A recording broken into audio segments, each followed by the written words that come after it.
السلام عليكم ورحمة الله وبركاته. ازيكم يا حبايبي؟ عاملين ايه؟ يا رب تكونوا بخير. النهاردة نعمل فيديو جميل، فيديو كده خفيف وبسيط، مش هطول عليكم في الفيديو. انا كنت النهاردة هعمل لهم حاجة حلوة النهاردة في المطبخ بعد الغدا، فقلت قبل ما اعمل الحاجة الحلوة اللي هعملها لهم النهاردة وهتتابعوها ويايا هنعملها ايه النهاردة. هوريكم حبة مشتريات انا كنت شارياها، فانا قلت بكده ما اكملها مع بعض. يعني كنت شارياها من كام يوم كده، فقلت ما اجمعهم كلهم مع بعض واعملهم فيديو مشتريات، بس ما رضيتش اعمله فيديو مختصر لوحده. قلت ادخل معاه حاجة حلوة اعملها النهاردة بعد الغدا. يلا بينا نشوف واوريكم الفيديو عبارة عن ايه والايه الحاجات اللي احنا اشتريناها. في حاجات هتبقى فاكرة اسعارها وفي حاجات لا. اهو يلا نشوف بقى احنا جايبين ايه النهارده. هنا زي ما انتم شايفين، فجبت حاجات ناقصاني للبيت. جبت علبة مناديل فاين، دي كانت عرض. علبة الفاين دي كانت ب10 جنيه، دي اللي انا فاكر سعرها ده ب10. وهنا جبت مناديل مطبخ زي ما انتم شايفين، حاجات الاستخدام بتاعتي، فانا كانت ناقصاني كنت محتاجاها، فقلت اجيب العرض اللي هو 6 مع بعض. 5 زائد 1 فاين برضو. النوعية دي حلوة، اللي هي الضغط مضغوطة يعني. ال6 دول على بعض كانوا عاملين حوالي 27 جنيه العرض ده، اللي هما 6 يعني رول مناديل مطبخ زي ما انتوا شايفين اهو. جبت ايه كمان؟ زي ابني كان طالب مني كمامة، اللي هي القماش ديت، هي شبيهة للكوتونيل بس مش كوتونيل يعني، اللي هي العادية، كانت ب5 جنيه. فانا جبتها له لان هو كل شوية ما بيجي يخرج بيقعد يقول لماما هاتلي كمامة او فلوس يا ماما عشان اشتري من الصيدلية او كده. فقلت له وانا كل شوية نقعد نجيب، طب ما احنا حقنا نجيب كمامة ونغسلها وخلاص. فيا رب يزيح عننا الغمة يا رب وتخلص كده على خير. فديت الكمامة دي عاملة 5 جنيه. جبت كمان كان مبرد الضوافر ده، ما كانش عندي التاني كان تلم، ما عادش يعني بيبرد الضوافر وكده، فده عجبني وجبته. دوت باني كان عامل 7.5 أو 10 حاجة في الحدود دي يعني، مهاش غالية. ده هوريها لكم بعدين. جبت كمان كيس فروتي بطعم البرتقال، بعوز احطه على كيكه او اي حاجه، أنا مش بعمله يعني مشروبات، بعوز احطه على كيكه او اي حاجه انا بنكهها يعني بيها لما اكون بعمل حاجه حلوه وكده، فبحط منه. فجبت كيس، ما رضيتش اجيب يعني اكتر او اجيب حجم كبير، انا جبت هو الكيس ده. الكيس التانك ده تقريبا مش فاكره والله كان عامل كام، والله ما انا فاكره، 2.5 او 3 او اكتر مش فاكره. وجبت بيكنج باودر اللي هو تاج الملوك. وجبت كمان كيس خميره فوريه. الكيس الخميره الفوريه دي الراجل بيقول لي نوعيته حلوه وجربيه، ده كميته اكتر من التاني اللي هي الخميره الفوريه اللي احنا بنجيبها اللي احنا عارفينها. انا بستخدمها على طول، فبعدين انا كنت جايبه منها قبل كده حلوه وبستخدمها، فبعدين قال لي لا النوعيه دي كويسه جربيها على ضمانتي، هتخبز لك يعني هتخبز لك سواء انت هتعملي خبز او معجنات او حاجات من دي، هتخبزها لك يعني بسرعه ما بتاخدش منك وقت. قلت له ما هي الخميره الفوريه نفس النظام يعني. قال لي لا دي كويسه وحلوه ودي خدها على ضمانتي وحلوه ولو جربتيها ده كمان في منها علب باكيتات وكلام من ده. فهو بيتباع يعني الكيس ده على بعضه كان عامل تقريبا 2.5 أو 3 حاجة في الحدود ديت. والكيس اللي هو تاج الملوك ده ب1.5 جنيه، ده أول كيس. تاني كيس معانا اهو يا جماعة. كان ناقص لي ورق اللي هو الألمونيوم، اللي هو ورق الالومنيوم فيول دوت انا كان ناقصني، فانا جبت اللي هو 10 متر، اللي هو النوعيه اللي هو 5 أو 8 بتبقى ما بتديليش يعني ورق كتير، بتبقى ورقها قليل. فانا لما جبت النوعيه ديت حلوه جربتها قبل كده، فقلت لما اجيبها تاني مره اعمل بها شفاط او اعمل بها حاجه احطها اغطي بيها مثلا حاجه سخنه او كده، استخدامات ليها كتير يعني. فدوت كان عامل 12 أو 15 جنيه، لا تقريبا عامل 15 مش فاكره والله، هو 15 او 12 مش فاكره عشان مبقاش كذابه. ده انا بقول لكم الاسعار يعني بصراحه اللي انا فاكراها. باكيتة باكيتة اللي هي ورق اللي هي كاب كيك. الباكيتة دي على بعض تقريبا هما كده بيبقى 10 أو اكتر. هو قال لي الباكيتة دي على بعض عاملة، مش فاكره والله الاسعار، خايفه اقول لكم اسعار يكون بكذب عليكم او حاجه، لان انا شارياها بقالها يمكن كام يوم او بتالي الاسبوع اللي فات تقريبا، بس مش فاكره والله العظيم ان سعرها كام. كان ب10 تقريبا، كانوا ب10 تقريبا. خايفه اقول لكم انا سعر اطلع كذابه او كده، بس بتهيألي كانوا 10 جنيه. وجبت كمان اللي هم دول، كان قال لي بني الخمسة تقريبا، او الواحدة بني بجنيه ونص، حاجة زي دي كده. فانا جبت كام واحدة كده، دول تقريبا كانوا ب5 جنيه. مش فاكرة والله العظيم الاسعار. في اسعار انا فاكراها، في اسعار لا. انا على فكرة انا في الحاجات اللي هي الحساب والسعر والحاجات دي ما بفتكرهاش. انا بقول لكم بحق ربنا عشان يعني ايه بضحك عليكم. البريل ديت، ازازه البريل دي كنت محتاجه بريل، كنت بستخدم اللي هو اوكسي. فبعدين ما رحنا نشتريها وكده من السوبر ماركت ما لقيتهاش موجوده، فتلاقيت اللي هو البريل. فالبريل دي كانت عامله 10 كام 15 جنيه الازازه الصغيره دي. بس بصراحه هي جميله يعني، هي حجمها صغير. انا كنت بجيب الحجم الكبير فما لقيتش الحجم الصغير ده، فتلاقيتها ب15. قلت ب15 بس هي نوعيتها كويسه وبترغي وحلوه، استخدمها يعني سواء اوكسي او البريل ده بستخدمه على طول. طبعا برسيل جل دوت لا غنى عنه ومحدش بيقدر يستغنى عنه. انا كنت الاول بستخدم البودر بتاعه، بس ما كان لما غلى شويه بطلت ان انا اجيبه، وجبت اللي هو كوروكس، وجبت تايد، وبعدين رجعت جبت بقى ايه اللي هو برسيل جل دوت. قلت لا انا اجربه، لقيت ناس كتير بتتكلم عنه وتشكر فيه، فده قلت لا انا هجيبه واجربه. انا اخدت منه غسله النهارده يا دوبك، هو رايح منه كوبايه اهي. انا لسه اخده منه غسلت بيه النهارده لان انا كنت محتاجاه، لان الازازه عندي كانت فرغت. ساعة ما انا كنت بصور لكم فيديو لسه امبارح وقلت لكم ده انا البرسيل عنده خلص، انا اخدت منه كوبايه في غسله تانية كنت محتاجه اغسل، فقلت ما اخد منه واعرفكم برده عشان دي الامانه لازم انا اقول لكم بيها، ما اضحكش عليكم. انا اخدت منه كوبايه. علبه البرسيل ديت كانت عرض عامله 25 جنيه، احنا كنا بنجيبها ب30 و33 وكده، فتلاقيتها عرض ب25 جنيه. جايبينها من عند واحد اسمه العجواني في شرباصي، اسعاره حلوه قوي. فبقول لجوزي بقول له ممكن تشيلها كبيره او يعني واحده كبيره او يكون عليها عرض. قال لي ما جاتش باله والله، انا قلت انت محتاجه دي فجبتها على طول، ما فكرتش والله انت محتاجه ايه بالظبط. فانا عماله اتذكر انت كنت محتاجه ايه وكده، فانا كنت معاه في حاجات جايباها وياه وفي حاجات جايباها لوحدي وفي حاجات هو جايبها لوحده. عندي الرول بتاع اكياس الزباله اللي هي قمامه يعني، اسفل الكلمه. الباكيته دي على بعض اللي هي الحجم الكبير اللي هو 90 في 70، اللي هي اكياس يعني الكرتون، بقول لك كرتون اقل وكلام من ده. طبعا هي النوعيه دي انا مستخدماها قبل كده اللي هو النسر، هم 10 اكياس بس بصراحه حلوه. انا عندي الباسكت طويل وكبير فبحتاج اول الاكياس بتاعتها الكبيره دي، فهي نوعيه النسر دي حلوه. انا كنت جربتها قبل كده في ايام جوازي في الاول خالص من كام سنه، فما كنت اجي اجيبها تاني ما بعرفش اجيبها، فصدفه لما بتلاقيها. الرول ده على بعضه كان عامل 13 جنيه ونص او لا 13 جنيه. كمان جبت ملمع الاساس والموبيليا.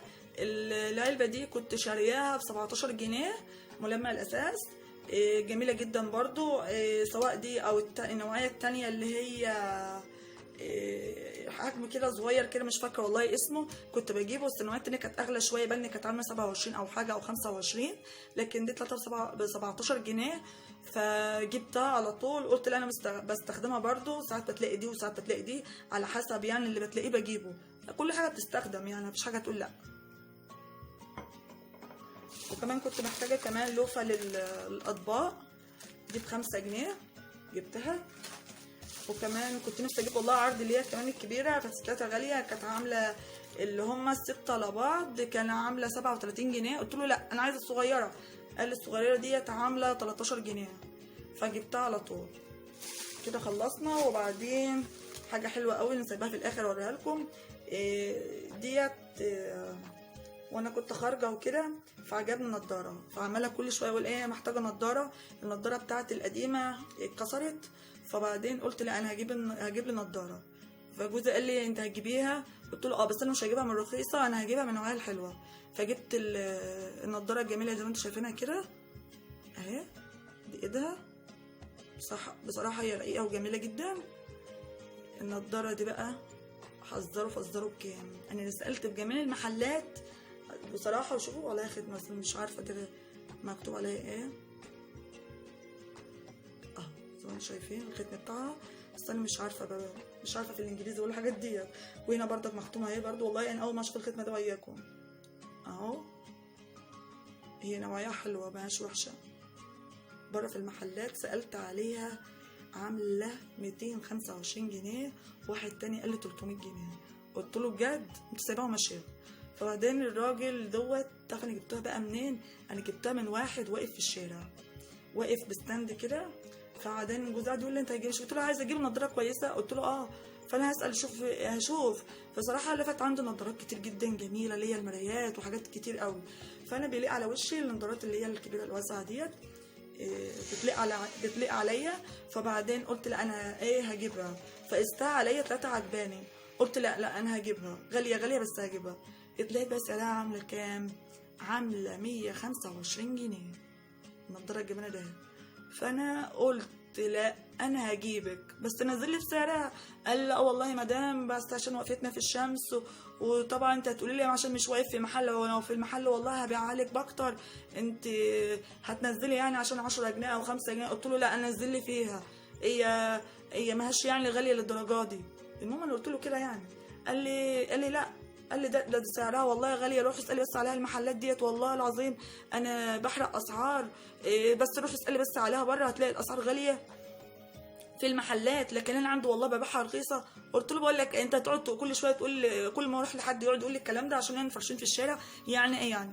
قال لي يا ست خلاص طيب هدالك ب 120. قلت له لا هي ب 100 جنيه موافقش. قلت له ده انا كنت هقول لك ب 80 جنيه. قال لي لا يا مدام مش دي، انا ممكن اجيب لك نوعيه تانية من اللي هي البلاستيك العاديه، بس ديت نوعيه نظيفه والله ماركه والله العظيم وبحرق اسعار.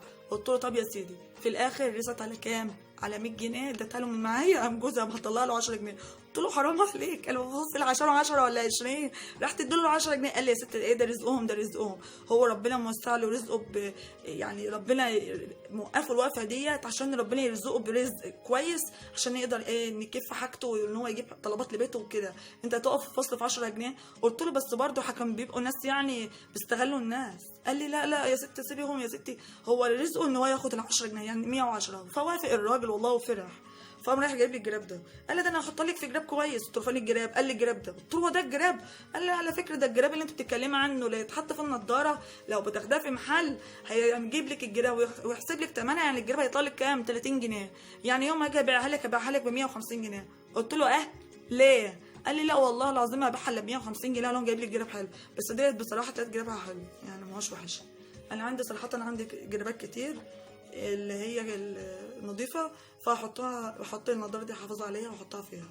فانا الجراب دوت والله جميل ما هوش وحش، حرير قماشته كده حرير ومن جوه مبطن قماشته حلوه. فانا بقى ايه بصراحه فرحت، قلت لا ما بديهاش اجيبها. وكده ايه فيديو المشتريات هلم الحاجه ديت وعينها واوريكم بقى. هنعمل النهارده جلاش بالمهلبيه، بس انا هحط بالمهلبيه بقى ايه حاجات كده من اختراعاتي، من حاجات من دماغي، فهعملها كده بطريقتي. يلا نشوف الفيديو هنعمل ايه ونشوف اللي انا هعمله في اخر اليوم. بصراحه احنا كده بالليل يعني، احنا كده دلوقتي حوالي الساعه 11:30 ولا 12 داخل على 12. فانا السهره بتاعتي ما تحلوش الا بالليل، قلت ما اخلص بقى اللي ورايا في الاخر بقى اعمل لهم الحاجات اللي هم عايزينها. يلا بينا نكمل الفيديو ونشوف هنعمل ايه. هنا بقى يا جماعه زي ما انا قلت لكم هنعمل جلاش يعني حلو، مش هنعمله حادق، هنعمله بالمهلبيه. هعمله بالكريمه وحتى بردك نشا وكريم شانتيه وحاجات من دي هظبطها. فهتشوفوا بردك معايا المقادير اللي هعمل ايه. اول حاجه انا جبت اللبن على حسب الكميه اللي انا كنت غاليه قريت اللبن، فانا اخدت منه بقيته، فانا اخدته حبه صغيرين. فانا بسخنه بس، هو كنت انا غاليه قبل كده، فانا غليان اخر النهار، فهزوده بس معلقتين سكر انا مش معليه النار، مهديه عشان بس الكسرونه ما بتوقفش على حيلها.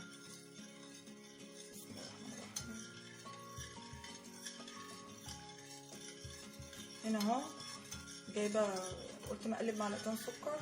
ممكن نحط جوز، انا هحط حبه جوز صغيرين. انا كل ده قبل ما احط المهلبيه. اي حاجه عايزه تحطيها حطها قبل ما تعملي المهلبيه، يعني اللي هو النشا. فاخد حبه جوز، انا حبه جوز صغيرين عشان متبقاش يقولوا لي كده في قلب جوز مانيش عايزه ومش هاكل. فانا بحط كده يعني حاجه تطعمها وتبان بس فيها، بس مش كتير، لان ما برضوش ما يكون فيها حاجه في قلبها جوز او زبيب، ما برضوش. وهحط كمان نقطه فانيليا صغيره، نقطه. انا الوقت اللي عندي الفانيليا سائله اهو. على فكره الفانيليا دي خام وتقيله، نقطه منها هتعمل كيس فانيليا من اللي هي البودره. فانا هاخد زي ما انتم شايفين اهو نقطه بس. لا انا هقلل، هنكهها بس. بصوا اهو في الغطا، اعرض الغطا اهو، حاجه ينزل بس هنا علشان ميبقاش كتير، بتبقى مش حلوه. ممكن لو انتوا زودتوا بتبقى عطب مراره، فانا ما بحبش كده. انا عامله بس على حسب بس اللي انا عايزاه. ممكن كنت عملت الريتل، انا كنت الاول بعمل في رمضان ريتل لما كنت بعمل صينيه جلاش كبيره. اصل انا مش هعملها في الصينيه، انا هعملها سمبوكسه كده وهقلها في المقلايه. بس دلوقتي عشان بس تبقى الدنيا بس مش مكركبه عليا زي ما انتوا شايفين اهو. وانا هنا عندي نشا زي ما انتوا شايفين اهو، نشا عاملاه في كوبايه ميه، على حاطه مكتره يعني النشا، حاطه 3 معالق كبار نشا. فانا هحط اهو. لازم يا جماعه لو انتم مقلبين وحاطينه على الترابيزه وسايبينه شويه ما تجيبوش وتحطهم، هيبقى ركز من تحت ميه ومن فوق، قصدي تحت نشا ومن فوق ميه. فانا جبته يعني وقلبته التقليبه دي كمان، انا كنت مقلباها. فانا عشان بس يعني يدوب مع بعضه، ما ينفعش ان انا احط واحط على طول، اكون سايباه وعاملاه وحطاه على جنب. لا، زي ما انتم شايفين اهوت المقدار زي ما انا عامله اهو. اعملوا زي ما انتوا عايزين، يعني ما تفترقوش يعني بالمقدار بتاعي. انا عامله بس على قد الكميه بس اللي انا هعمل بيها. وانا بقلب اهو بحط ايدي اهو زي ما انتوا شايفين، وايدي بتقلب، بعمل وايدي بتقلب لغايه ما احس بالتقل اللي انا عايزاه. اول ما بتتقل معانا هي بدات سخنت اهي. اول ما بتتقل بس معايا بقوم طفي بقوم شايله ايدي بقى، ما عادش بزود نشا. هنا لسه فبقعد ازودها. انا حطيتهم كلهم اهو. هي على فكره اول ما دلوقتي هتغلي غلوه كمان هتلاقي تقلت.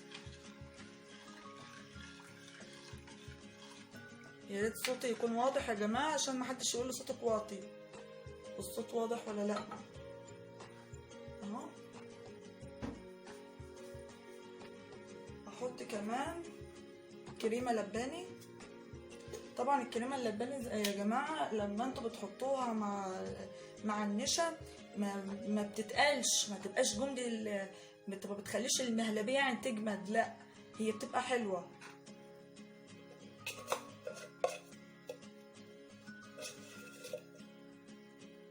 اهو انا هاخد على حسب ما انا عايزه بس مش هكتر. وبرده انا عندي علبه بتخلص كنت بستخدمها من رمضان. انا عندي علب كده بحط فيها علب من بتاعه البيبي كريم والحاجات ديت، بتاعه السلالات والحاجات ديت، اللي هو لبن الرضع وكلام من ده. فانا اخدها بحط فيها الحاجات دي. على فكره دي جميله قوي، بدل ما اقعد اشتري علب وكلام من ده، فدي بتساعد. فايدي فيها يا جماعه، شوفوا يا جماعه بدات تتقل ازاي عشان بقول لكم. فلازم ايدي فيها. طبعا البتاع دوت الظاهر شم الهوا، اللي هو الكريمه اللباني، فلازم تتكمر. الظاهر انا كنت بعمل منها اخر مره، كنت انا سبت الغطا فتره ومقفلتوش على طول ككلكع، بس يعني مش هو ما فسدش يعني، لا حلو. ده انا لسه شاريه لسه يعني كان طازه وحلو اهو. انا هدي شويه كمان لان هي المهلبيه يعني بقت حلوه اهي. واحط كمان، ممكن تحطي معلقتين وممكن تحطي معلقه، على حسب ما انت عايزه، اللي هو ايه كريم الشانتيه.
لي بس السمك بتاعها ما تخليهاش تخينه اهو زي ما انتم شايفين اهو.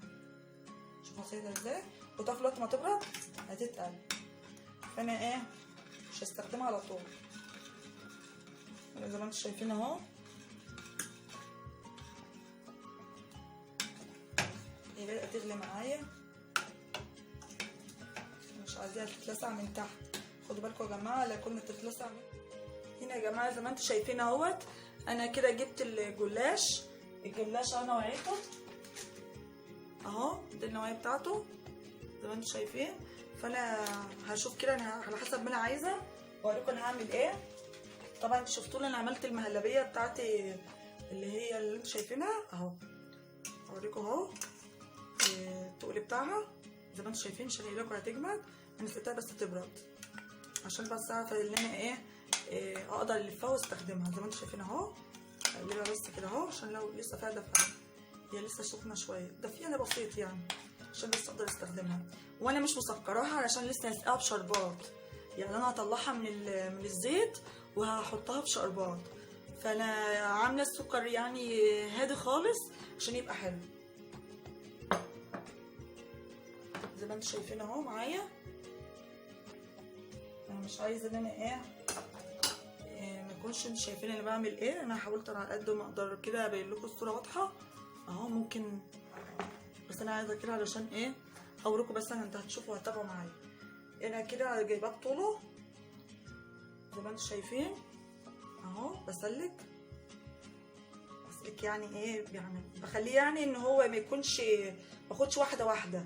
انا هاخد كذا رقه كده وهعمله واقصه بالطول. يعني انا هقصه كده بالطول طوليا كده واشوف انا هاخد قد ايه اهو. بسم الله الرحمن الرحيم. خلي ايدك ميزان. طبعا انا عمري في حياتي ما ايدي هتطلع ميزان مظبوط ابدا، لازم انا هطلع من كل حاجه يعني هقطعها، انا عارفه بكده اهو زي ما انتم شايفين. احط قدامي اهو في الطبق عشان اعرف استخدمه.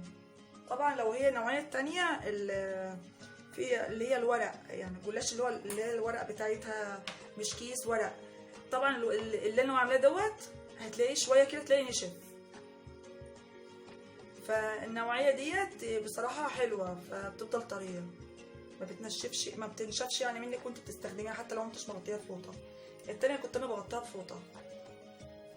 بحاول ان انا ما اعملش عليها اهو. والحاجات الفاضله دي طبعا هتتعمل بيها زي ما انتم شايفين اهو. انا بحاول بس ان انا ما اطولش بس منكم الفيديو. يعني هعمل برضك معاكم تانية واحده اهو كمان وبس، وانا هكمل مع نفسي واوريكم وانا بلف عشان الفيديو بس ما يطولش مني. زي ما انتم شايفين اهو اهو زي ما انتم شايفين. انا هكمل هكذا. العرض دوت ما يسيبش حاجه، انا لو رفعته اكتر من كده مش هيبقى حلو، فانا هخليه على العرض بتاعه كده مش هرفعه اهو. زي ما انتم شايفين اهو. شوفوا اللي في الطبق من ده هتبقى عرضه شويه، بس ما نشوف صح مش هيجري حاجه يعني ولا طول حاجه. ده ممكن اعمله شكل تاني وهعرفكم برضه كان هعمل بيه ايه. هحطه هنا لوحده اهو. هكمل الكميه دي برضك مع نفسي واقول لكم هنعمل ايه تاني، انتظروني. كده يا جماعه انا كنت خلصت اهو. الجلايه زي ما انتم شايفينه قطعت اهو. فانا هاخد كده على حسب ما انا عايزه واوريكم، بس انا مغطيها بس بالورق بتاعه علشان بس ايه الدنيا ما تتبهدلش. وهشد اهو على حسب ما انا عايزاه. انا هاخد كده بالطول اللي انا محتاجاه. انا ممكن هنا زي ما انتم شايفين انا نقلت كده في الصينيه عشان بس اعرف املك بس نفسي شويه، واغطيه بالورق ده عشان ما ينشفش. وهاخد اللي انا محتاجاه اهو. هوريكم هعمل ايه. طبعا انا مش هعمل بتقله كده، انا هظبطه وياكم اهو واعرفكم انا هعمل ايه. انا ممكن كنت عملته يعني كله في صينيه واحده وريحت دماغي، بس انا مش عارفه، انا بحب الغلبه قوي مش عارفه ليه. بحب اعمل الحاجات اللي تتعب. انا هقسمه يعني انا هاخد كذا ورقه كده زي ما انتم شايفين. هو بتاع اهو 3 ورقات.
انتوا شايفين انا بعمل ايه.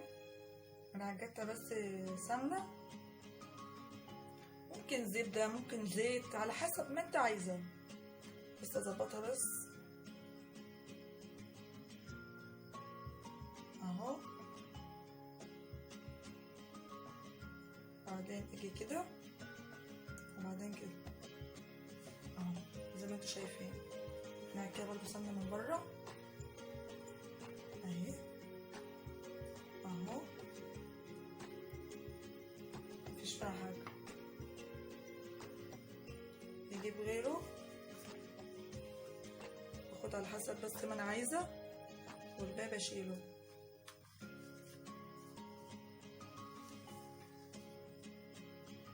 واحده عايزه واحده حته فبكمل ليها.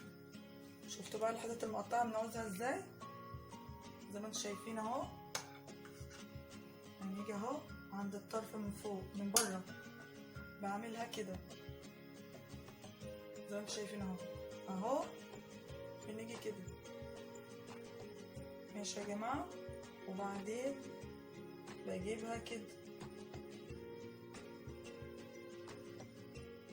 اهو. وبعدين كده انا بحط على حسب ما انا عايزه، مش بكتر مهلبيه يا جماعه عشان محدش يقول انت مش مكتره، انت حاطه حته صغيره. لا انا حاطه بس على حسب ما ايه هي تحتاج، وكمان هما مش هيحبوها كلها يعني مهلبيه اهو.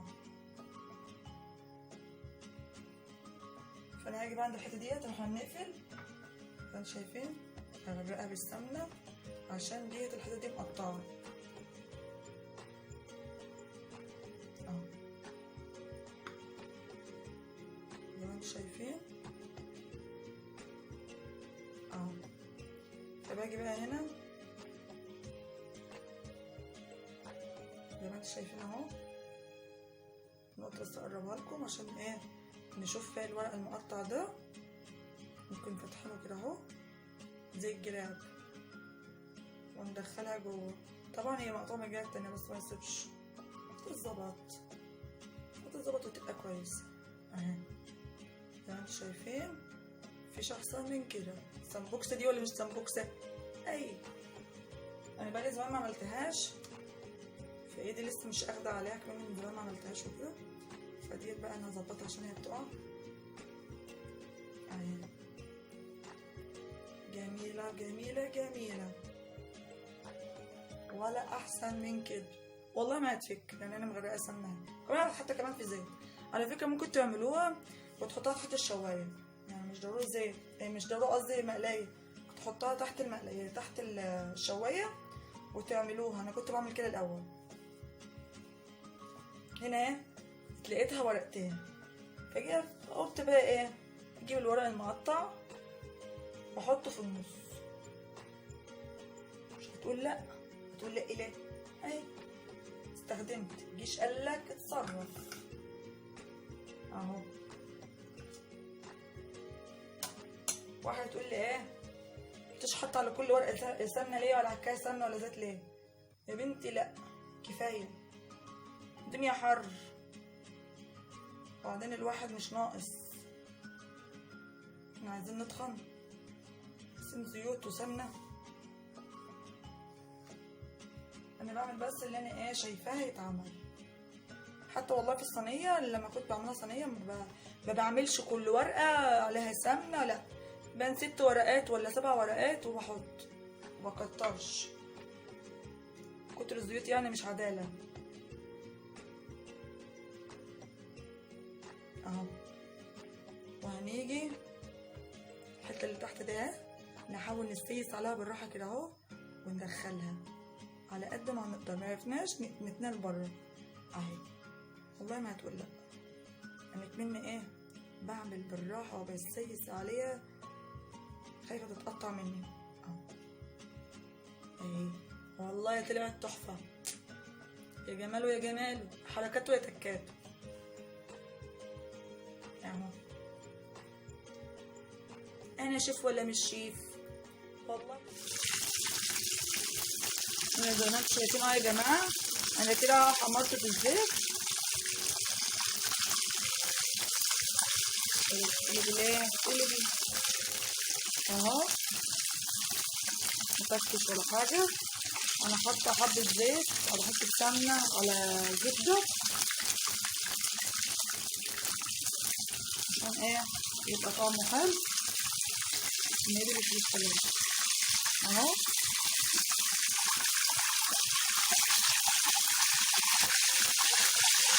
المهلبية اللي في قلبه هي اللي مخليه الطشطشه دي. انا مش عارفه اقرب بالكاميرا لان هو بيطشش من المهلبيه.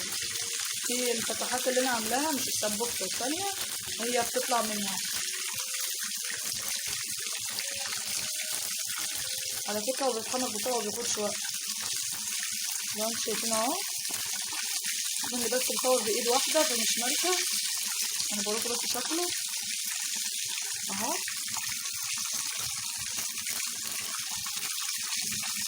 بس انا طلع دي شربات زي ما انتم شايفين كده. هطلع بس من المقلايه واحط الشربات.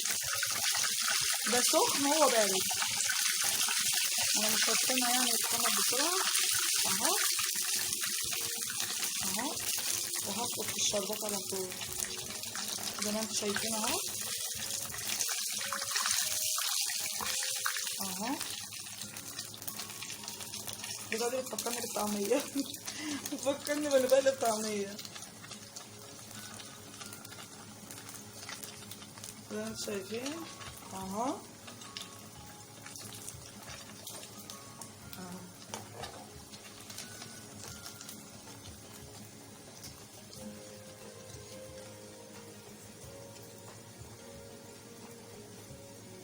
وهحط في الشربات هكمل هكذا اهو.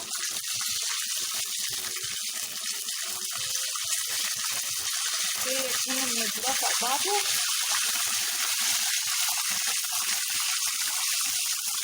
لما هترافق بعضه في المهلبية حاجة منها. انا عندي المصفى اهو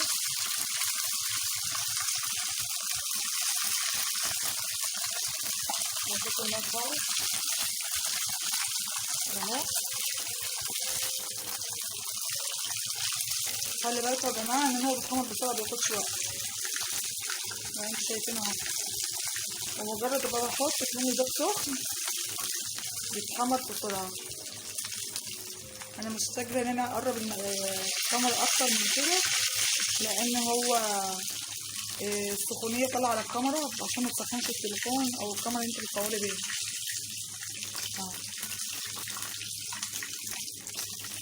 لو هتلاقي ايده بس مهزوزة بس مطرح ما انا بصور بايده واعمل بايده مقدرش اسنده هيصور بايده كده.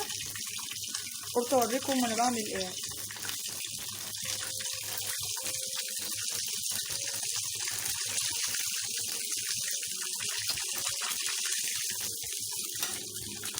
البوتاجاز بتاعك غسلة النهارده مرتين. كل ما احمر حاجه تلاقي اتعك.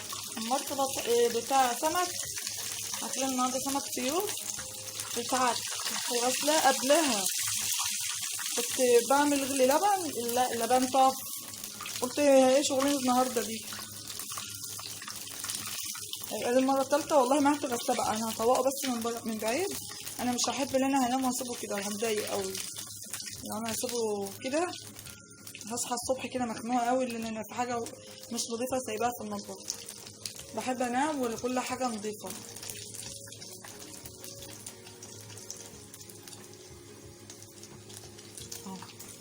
انا هكمل انا مع نفسي اهو.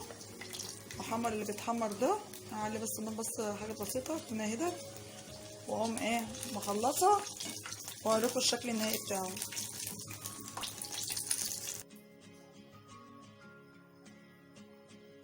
وبكده يكون خلصت الجلاش اهوت وخلصنا الفيديو زي ما انتم شايفين. ده شكله يا جماعه.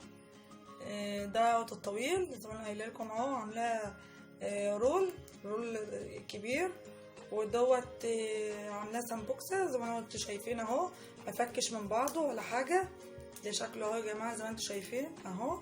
ومحمراه في المقلايه مش محمراه في الفرن.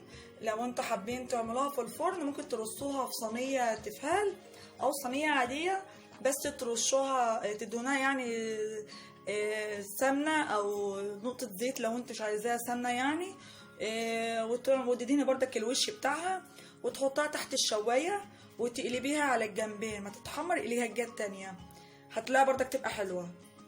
بس انا حبيت ان انا اعملها النهارده في المقليه، برضو حاجه سريعه، ما اقعدش اعمل كل شويه في الفرن واشغله كده، فانا حبيت ان اعملها في المقليه. دي طريقتها يا جماعه اهي، ما هيش محروقه ولا حاجه، هي باينه متحمره زياده في الكاميرا، بس هي في الحقيقه ما هيش متحمره التحمير ده، بس هي الكاميرا مغمقاها شويه، هي فاتحه على فكره عن كده. يا رب يكون فيديو النهارده يكون خفيف، واكون النهارده دم خفيف على قلبكم، ما اكونش تقيله، ما اكونش قلت كلام تقيل شويه او قلت اي حاجه يعني تضايقكم بكلامي. انا حبيت بس ان انا ابقى خفيفه وابقى براحتي، احس ان انا بفضفض كده مع اخواتي، ما اكونش ابقى تقيله او دم خفيف، احب اتكلم بطبيعتي. طبعا الواحد بيبقى خجول في الاول، بس بعد كده الواحد ما بياخد على الفيديوهات وهو بينزلها بياخد وبيتكلم براحته، فانا حبيت ان انا اتكلم بطريقتي واتكلم براحتي، ما احبش ان انا ابقى محرجه او بلخبط في الكلام او كده. يمكن في فيديوهات كتير تلاقيني بلخبط في الكلام، بس انا الواحد لما يزيد ثقه في نفسه شويه، انا الحمد لله عندي ثقه بنفسي، بس لما يكون الواحد بس بيعمل حاجه لاول مره بيبقى مثلا متلخبط او مذبذب بس في الكلام، بس مره في مره الواحد بياخد.